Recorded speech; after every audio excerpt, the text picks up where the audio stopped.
Very good morning to all. Myself Dixit Estondale, working as a lecturer in Mechanical Engineering Department from Vallabhbudhi polytechnic Navsari. તો આજે આપણે seat સબ્જેક્ટની અંદર કે જેનો subject code છે 3351906, જેમાં આપણે unit number 2 entrepreneurship support agency, જેમાં આજનો ટોપિક છે આપણો CSPO એટલે કે central store purchase organisation. Okay, તો અગાઉના લેક્ચરમાં આપણે MSME એટલે કે micro small and medium enterprise વિશે આપણે ચર્ચા કરી હતી. ઓકે, તો આ લેક્ચરની અંદર આપણે CSPO એટલે શું, CSPના ફાયદા કયા કયા થાય છે, ઓકે, અને એની સાથે આપણે નોન કોર્પોરેટ એન્ડ કોર્પોરેટ સ્વરૂપ વિશે પણ ચર્ચા કરીશું. ઓકે, શરૂઆત કરીએ CSPO. તો CSPO એટલે central store and purchase organisation. The government is the biggest buyer of the commodities manufactured by the private sector. The registration with the CSPO recognizes the MSME as a approved supplier for the government purchases. The CSPO registration is made with DIC એટલે કે District Industrial Center Office on a payment of the following fees. Okay, એનો અર્થ એવો થાય છે કે જ્યારે સરકારી કચેરીની અંદર જે વિવિધ ખાતાની મોટી જરૂરિયાત હોય છે, હવે આવા જે સરકારી ખાતાઓ છે એ સરકારી ખાતાઓની જે જરૂરિયાત છે એ મોટા જથ્થામાં હોય છે. હવે એ મોટા જથ્થામાં શું કરે છે, એ ખરીદી કરે છે, અને એ ખરીદી કરવા માટે CSPOની જે રચના છે એ કરવામાં આવી છે. ઓકે, હવે કોઈક પ્રાઇવેટ સેક્ટર હોય, એ પ્રાઇવેટ સેક્ટરના જે યુનિટ છે એ યુનિટમાંથી દર વર્ષે સરકારી જે ખાતા છે એ સરકારી ખાતાની જે ખરીદી છે એ જથ્થાબંધ હોય છે. ઓકે, એટલે કે કોઈ પ્રાઇવેટ સેક્ટરના કોઈ યુનિટમાંથી, ઓકે, પ્રાઇવેટ સેક્ટરના કોઈ યુનિટમાંથી સરકારી ખાતાની જે વિભાગો છે એ વિભાગો શું કરે છે કે જથ્થાબંધ ખરીદી કરે છે. હવે જથ્થાબંધ ખરીદી કરવા માટે શું છે કે જે પ્રાઇવેટ સેક્ટરનું જે યુનિટ છે એ પ્રાઇવેટ સેક્ટરના યુનિટનું રજિસ્ટ્રેશન કમ્પલસરી CSPOની અંદર હોવું ફરજિયાત છે. ઓકે, તો જ એ સરકારી જે કચેરી છે એ સરકારી કચેરીની જે વિભાગો છે એ પ્રાઇવેટ સેક્ટરમાંથી ખરીદી કરી શકે છે.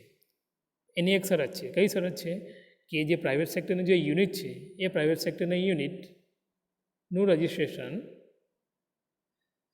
CSPOની અંદર થયેલું હોવું જોઈએ. તેવા જ એકમોમાંથી એટલે તેવા જ યુનિટોમાંથી જે સરકારી જરૂરિયાતો છે એ સરકારી જરૂરિયાતો ખરીદીને શું કરે છે, માન્ય ગણે છે. ઓકે,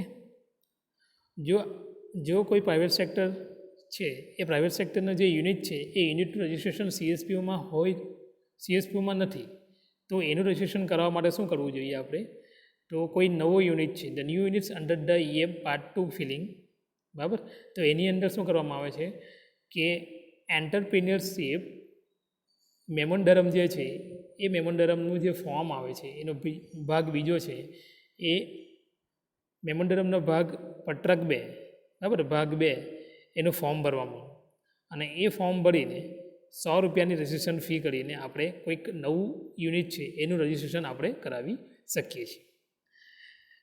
બીજી મુદ્દો એ છે કે કોઈક CSPO છે એ CSPOનું રજિસ્ટ્રેશન ઓલરેડી જે પ્રાઇવેટ સેક્ટરનું જે યુનિટ છે એનું રજિસ્ટ્રેશન CSPOની અંદર ઓલરેડી થયેલું છે. ઓકે, હવે એને તમારે જો રિન્યુ કરાવવું હોય તો એના માટે જે ચાર્જ છે એ 500 રૂપિયા રિન્યુઅલ ફીસ છે. પણ અત્યારના જે હાલના જે નિયમો છે એ હાલના નિયમોની અંદર શું કહેવામાં આવ્યું છે કે તમારે કોઈક યુનિટનું, ઓકે, તમારે કોઈ રજિસ્ટ્રેશન કરાવવું હોય, એટલે કે નોંધણી કરાવવી હોય, પ્લસ એનું કંઈ રિન્યુઅલ કરાવવું હોય, તો એના માટે તમારે રૂપિયા 5000 ડિપોઝિટ તરીકે જિલ્લા ઉદ્યોગ કેન્દ્ર, બરાબર, જિલ્લા ઉદ્યોગ કેન્દ્રની જે ઓફિસ છે એટલે કે ડિસ્ટ્રિક્ટ ઇન્ડસ્ટ્રીયલ સેન્ટર, જિલ્લા ઉદ્યોગ કેન્દ્રની જે ઓફિસ છે એની અંદર તમારે જમા કરાવવી પડે છે. અને આવી જે ડિપોઝિટની જે રકમ છે એ ડિપોઝિટની રકમ જ્યારે તમે CSPOમાંથી નોંધણી બંધ કરાવો છો તે દરમિયાન તમને ₹5,000ની જે ડિપોઝિટ છે એ પાછી તમને પરત કરવામાં આવે છે. ઓકે, તો આ રીતે CSPO વર્ક કરે છે. કોઈપણ પ્રાઇવેટ સેક્ટર હોય અને એ પ્રાઇવેટ સેક્ટરનું રજિસ્ટ્રેશન CSPOની અંદર હશે તો એ પ્રાઇવેટ સેક્ટરમાંથી સરકારી કચેરી અથવા સરકારી વિભાગ દ્વારા એની જથ્થાબંધ ખરીદી કરી શકાય છે. ઓકે, હવે જોઈએ આપણે CSPOનો એડવાન્ટેજીસ. હવે CSPOના એડવાન્ટેજીસની આપણે જ્યારે વાત કરીએ તો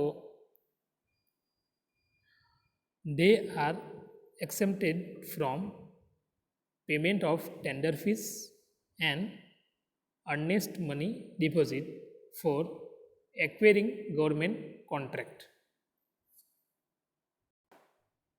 ઓકે, તો જે ઉપરનો જે પહેલો મુદ્દો છે એનો અર્થ એવો થાય છે કે કોઈ સરકારી કામો મેળવવા માટે, કોઈ સરકારી કામ છે એ મેળવવા માટે આપણે શું કરીએ છીએ કે ટેન્ડર ભરીએ છીએ.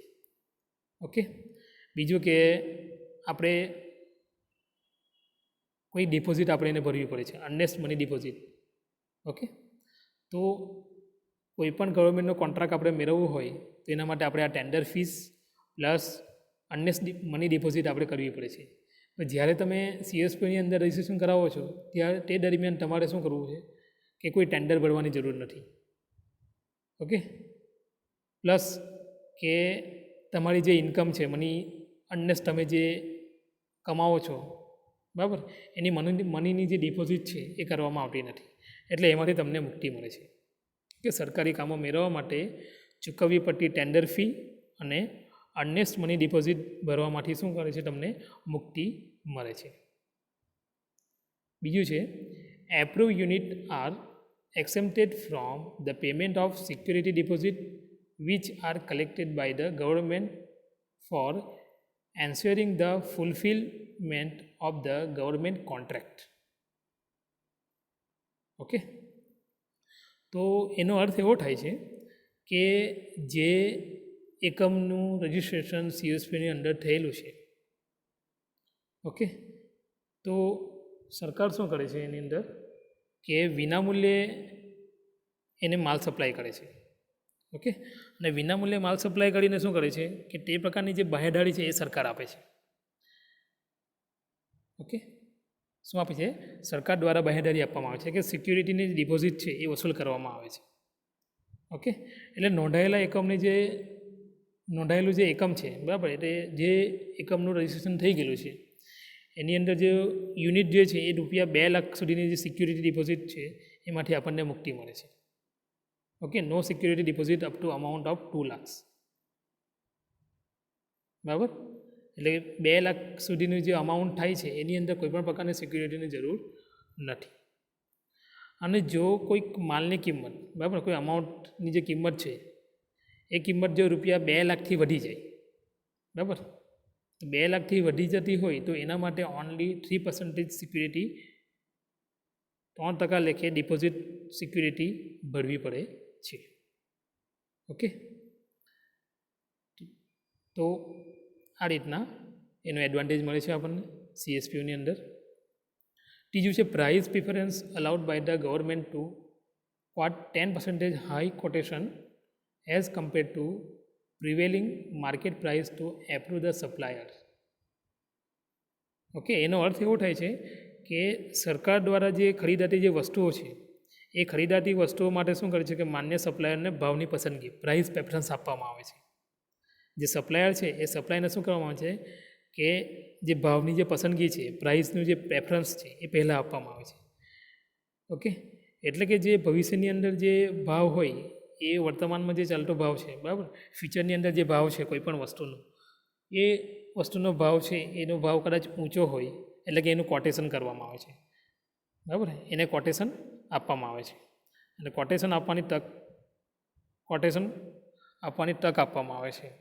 અને બીજું કે જે પ્રાઇવેટ સેક્ટરનો યુનિટ છે એની અંદર જો સીએસપીની અંદર એનું રજિસ્ટ્રેશન થયેલું હોય,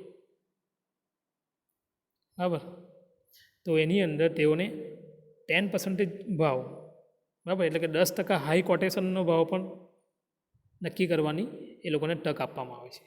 કોટેશન કરતાં 10% ભાવ વધારે નક્કી કરવાની એને તક આપવામાં આવે છે. ઓકે, નેક્સ્ટ છે price preference is also allowed in the form of premium pricing for the high quality product. Such price preference enable the units to stand against the competition from the private sector suppliers.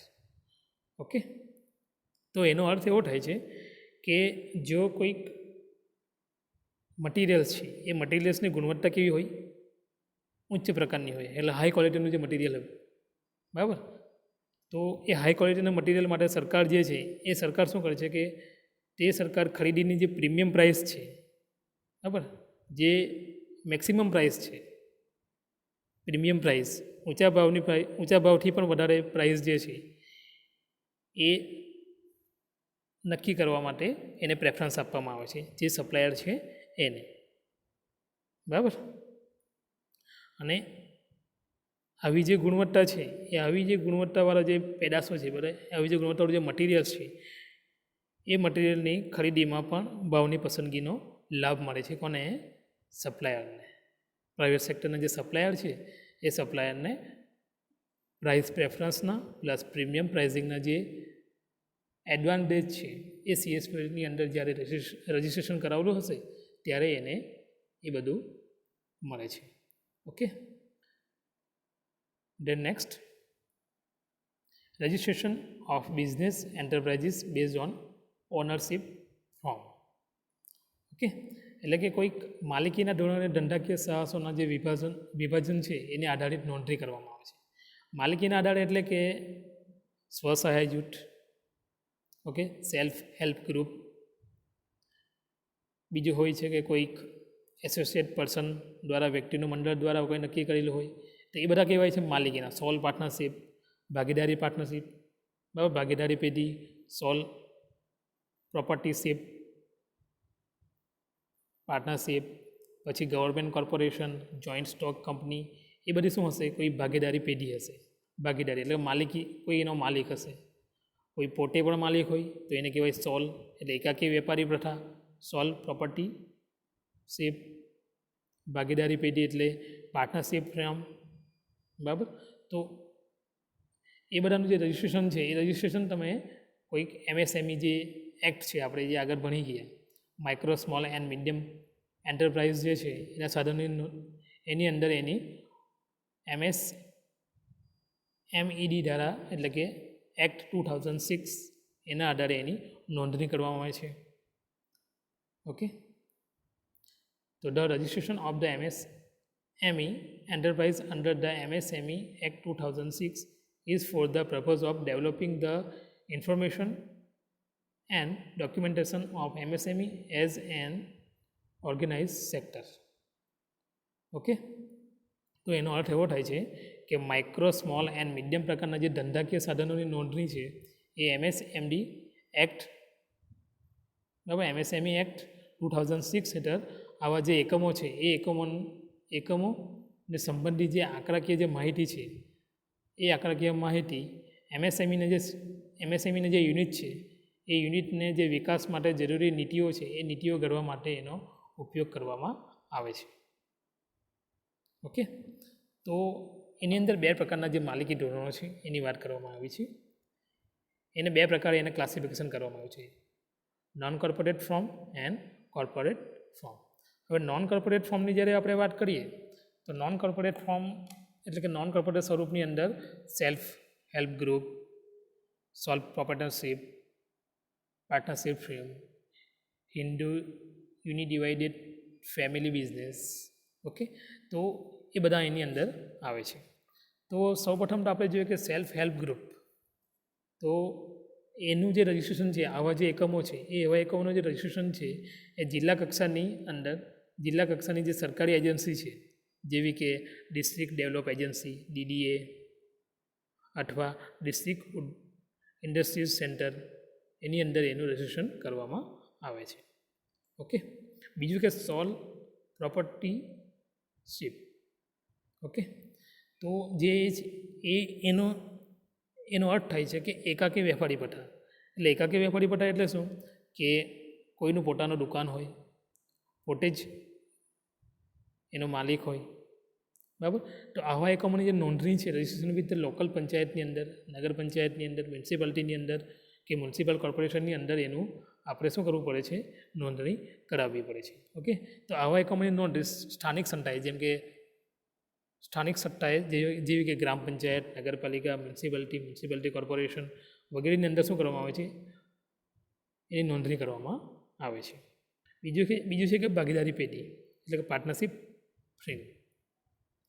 તો એની અંદર જે registration છે એ કેન્દ્ર સરકાર દ્વારા જે ભાગીદારી act છે, પાર્ટનરશિપ એક્ટ 1932, ઓકે, એની અંદર લખવામાં આવ્યું છે કે એની અંદર શું કહેવામાં આવ્યું છે કે કોઈ રાજ્ય હશે એ રાજ્ય કક્ષાએ ભાગીદારી પેઢીના રજિસ્ટ્રેશનની જે નિમણૂક કરવામાં આવે છે. આ રજિસ્ટ્રેશન આવા જે રજિસ્ટર છે એ સમક્ષ શું કરે છે, ભાગીદારી પેઢીની નોંધણી કરવામાં આવે છે. અને ભાગીદારી પેઢીની જે નોંધણી છે એ ફરજિયાત નથી, પરંતુ નોંધાયેલ પેઢીની જે કેટલીક વિશિષ્ટ લાભ છે, બરાબર, એ કોઈ જે વિશિષ્ટ લાભ મળે છે એ વિશિષ્ટ લાભને મળતા હોવાથી એની જે નોંધણી છે એ નોંધણી કરાવવી ફરજિયાત છે. ભાગીદારી પેઢીની અંદર પણ જો તમારે લાભ મેળવવો હોય તો એની અંદર તમારે એની નોંધણી કરાવવી ફરજિયાત છે. તે નોંધણી તમારે કઈ જગ્યાએ કરાવવાની, રજિસ્ટ્રેશન ભાગીદારી જે એક્ટ છે, ઇન્ડિયન પાર્ટનરશિપ એક્ટ, એની અંદર તમારે 1932 એક્ટ જે છે એની અંદર તમારે એની નોંધણી કરાવવી ફરજિયાત છે. બીજું છે કે હિન્દુ યુનિડિવાઇડેડ ફેમિલી બિઝનેસ, સંયુક્ત હિન્દુ કુટુંબ ધંધો. ઓકે, તો એની અંદર તમારે સંયુક્ત હિન્દુ કુટુંબ ધંધાનું જે સંચાલન છે અને નોંધણી છે એ ભારતના હિન્દુ કાયદાનો પ્રણાલી પ્રમાણે થાય છે, બરાબર. ભારતની અંદર જે હિન્દુ કાયદો છે એના પ્રમાણે થાય છે કે કુટુંબના કોઈ સ્ત્રી સભ્યને માલિકીની બક્ષિસ છે, દાયભાગ અથવા મીઠાક્ષરી પ્રણાલી હાથમાં અમલમાં આવી છે, બરાબર. તો એની અંદર શું કહેવામાં આવે છે કે કોઈપણ જે સંયુક્ત હિન્દુ કુટુંબનો જે ધંધો છે એ ધંધો શાના આધારે કરવામાં આવે છે કે એની જે નોંધણી છે એ ભારતના હિન્દુ કાયદા પ્રમાણે કરવામાં આવે છે, હિન્દુ લો પ્રમાણે, કન્વેક્શન ઓફ હિન્દુ લો પ્રમાણે કરવામાં આવે છે કે જેની અંદર કોઈ કુટુંબની સ્ત્રી જે છે, બરાબર, કુટુંબની સ્ત્રી શું હશે, કોઈ સભ્ય હશે અથવા તે માલિક હશે. તો એની અંદર શું કહેવામાં આવે છે કે દાયભાગ અને અથવા તો એની મીઠાક્ષરી જે પ્રણાલી છે, બરાબર, હાલમાં આ મીઠાક્ષરી જે પ્રણાલી છે, સિસ્ટમ છે, એના પ્રમાણે એનું કન્વેક્શન ઓફ હિન્દુ લો એટલે હિન્દુ કાયદા પ્રમાણે એની નોંધણી કરવામાં આવે છે. હવે જે કે કોર્પોરેટ ફોર્મની અંદર આપણે જ્યારે વાત કરીએ તો જોઈન્ટ સ્ટોક કંપની, બરાબર. તો જોઈન્ટ સ્ટોક કંપનીની અંદર શું હશે, તો the registration with the register of the company appointed in each state by the central government under the Company Act 1956, now revised as the Company Act 1913. Okay, તો એની અંદર શું છે કે ભારતની જે કંપની છે એ કંપનીની જે સંસ્થા છે એ સંસ્થાની અંદર જે સંચાલન કરવામાં આવે છે એ સંચાલન કંપનીનો જે ધારો હતો, બરાબર, કંપનીની જે ગવર્મેન્ટનું જે સેન્ટ્રલ ગવર્મેન્ટ અંડર ધ કંપનીની જે એક્ટ હતો એ 1956 હતો, બરાબર. 1956ની અંદર એને પહેલાં રજિસ્ટ્રેશન કરવામાં આવતું હતું. હવે હાલની અંદર શું કરવામાં આવ્યું છે કે એ જે એક્ટ છે એ એક્ટને રિવાઇઝ કરવામાં આવ્યો છે. તો એ સુધારીને જે કંપનીનો જે ધારો છે એ એક્ટ 2013 છે, અહીંયા ભૂલથી 1932 લખાયું છે, એ છે આપણો 2013. ઓકે, 2013 છે. તો કંપનીનો જે એક્ટ જે છે એ એક્ટ રિવાઇઝ થઈને કંપની એક્ટ 2013 બનાવવામાં આવ્યો છે, જેની અંદર જોઈન્ટ સ્ટોક કંપની છે એનું રજિસ્ટ્રેશન કરવામાં આવે છે. કોઓપરેટિવ સોસાયટી એટલે સરકારી મંડળી. ઓકે, તો the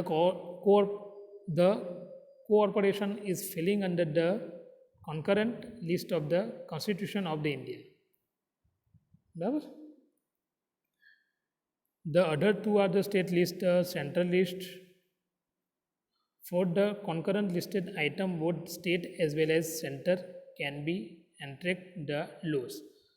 Thus, the registration of the cooperative society are made and Central Cooperative Society Act 1912 and Gujarat State Cooperative Society Act 1962.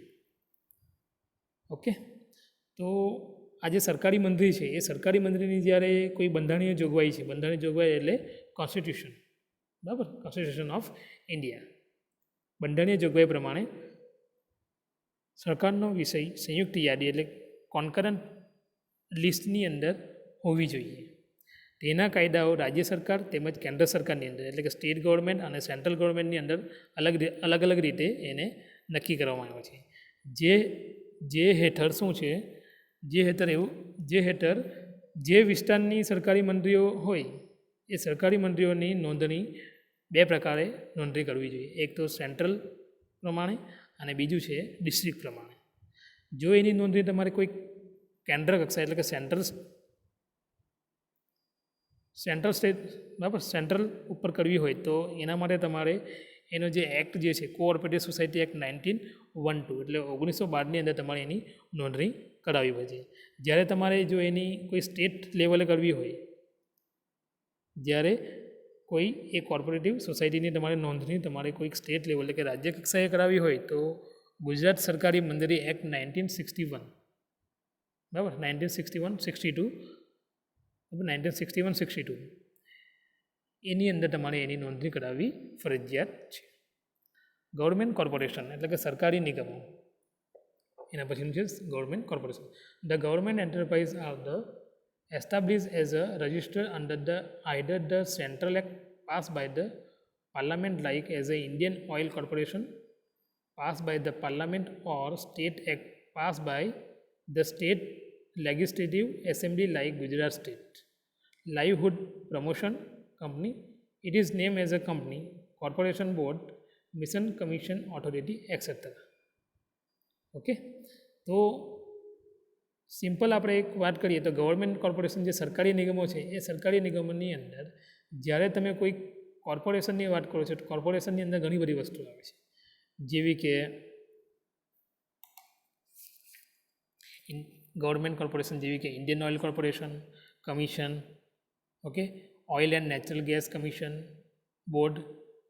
Okay, તો એ બધી જે કોર્પોરેશન આવે છે એ કોર્પોરેશનની અંદર તમારે શું કરવાનું છે કે કોઈ સરકારી જે સંસ્થા છે એ નિગમોની સંસ્થા કેન્દ્ર કક્ષાએ અથવા રાજ્ય કક્ષાએ થતી હોય છે. હવે આનો જે હેતુ છે એ હેતુ માટે શું કરવું છે, કેન્દ્ર સરકારના જે એકમો છે, યુનિટ છે, એના માટે લોકસભામાં ખાસ કાયદો પસાર કરવામાં આવે છે.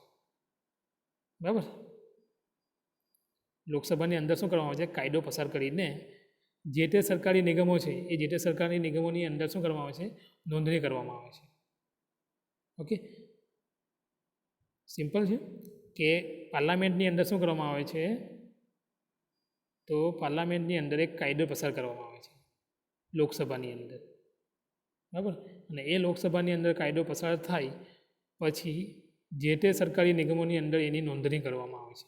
જેમ કે ઇન્ડિયન ઓઇલ કોર્પોરેશન, તે જ પ્રમાણે રાજ્ય કક્ષાએ જોવું હોય તો રાજ્યની વિધાનસભાની અંદર, બરાબર, રાજ્યની અંદર તમારે જોવું હોય તો રાજ્યની વિધાનસભાની અંદર ખાસ પ્રકારનો કાયદો છે એ કાયદો ઘડીને તે રાજ્યની જે સરકારી જે નિગમો છે એ સરકારી નિગમોને નોંધણી કરવામાં આવે છે. આવા જે વિશિષ્ટ કાયદાની જે જોગવાઈ છે એ જોગવાઈ પ્રમાણે જે તે રાજ્યની જે સરકારી નિગમો છે, બરાબર, ગવર્મેન્ટ કોર્પોરેશન છે એ ગવર્મેન્ટ કોર્પોરેશનની અંદર તેની નોંધણી કરવામાં આવે છે. જેમ કે ગુજરાતની અંદર આપણે વાત કરીએ તો ગુજરાતની અંદર ગુજરાત રાજ્ય લાઇવહુડ પ્રમોશન કંપની છે. ઓકે, સરકારી એકમો વિવિધ નામોથી ઓળખાય છે, જેમ કે company, corporation, board, mission, commission, authority, બરાબર, એ અલગ અલગ નામથી એ ઓળખાય છે. Okay, so thank you very much.